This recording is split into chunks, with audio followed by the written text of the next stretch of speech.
250 শয্যা বিশিষ্ট এই হাসপাতালে বর্তমানে ডেঙ্গু আক্রান্ত হয়ে ভর্তি রয়েছেন 217 জন রোগী। এত সংখ্যক রোগীর চিকিৎসা সেবা নিশ্চিত করতে এখানে দায়িত্বরত চিকিৎসক যারা রয়েছেন তাদেরকে হিমশিম খেতে হচ্ছে।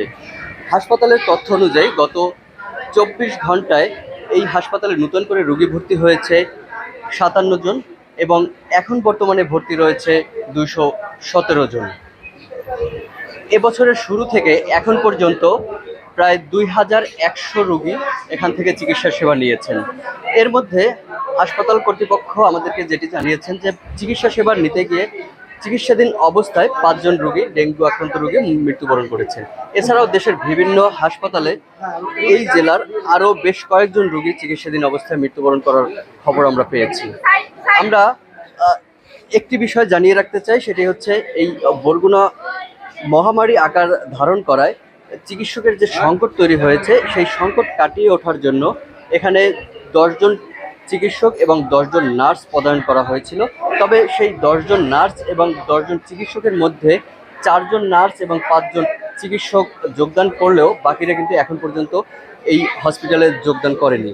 তো সেক্ষেত্রে এখন পর্যন্ত চিকিৎসা সেবার যে প্রয়োজনীয় যে চিকিৎসক সংকট সেটি কিন্তু পুরোপুরি কাটেনি বলে আমাদেরকে জানিয়েছেন হাসপাতাল কর্তৃপক্ষ।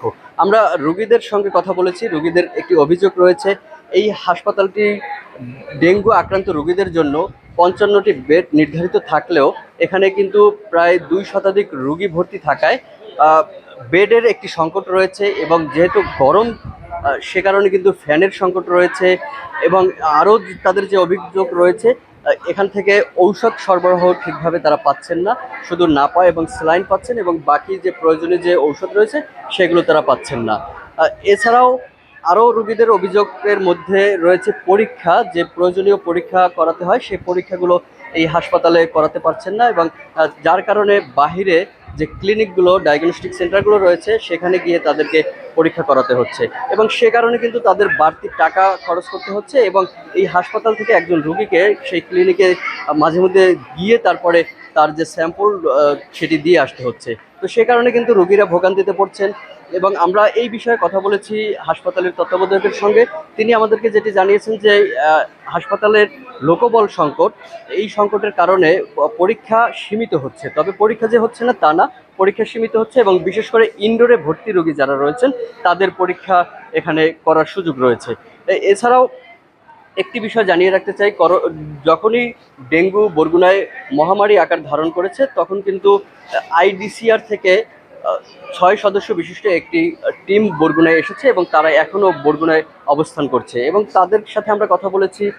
এখানে তারা আমাদেরকে যেটি জানিয়েছেন যে এখানে এই যে হাসপাতালের ভর্তি রোগী, এত সংখ্যক ভর্তি রোগী এবং বরগুনায় কেন মহামারী শুরু হলো এই বিষয়গুলো আসলে তারা অনুসন্ধানের জন্যই এখানে এসেছেন এবং প্রাথমিকভাবে তাদের কাছে যেটি মনে হয়েছে যে এই হাসপাতালে এবং বরগুনায় ভর্তি রোগীর যে বেড়ে যাওয়ার যে বিষয়টি সেটি হচ্ছে মূলত অসচেতনতা এবং প্রয়োজনীয় যে মানুষের বাসাবাড়ির যে আসবাবপত্র সেই আসবাবপত্রে বৃষ্টির পানি জমে থাকা এবং হচ্ছে বিশেষ করে পানি জমিয়ে রাখা, রান্নার কাজে যে পানি জমিয়ে রাখে সেই পানি জমিয়ে রাখার ফলে কিন্তু আসলে এই এডিস মশার যে লার্ভা সেই লার্ভা তৈরি হচ্ছে এবং যে সেই কারণেই কিন্তু এই ডেঙ্গুর প্রকোপ বৃদ্ধি পেয়েছে।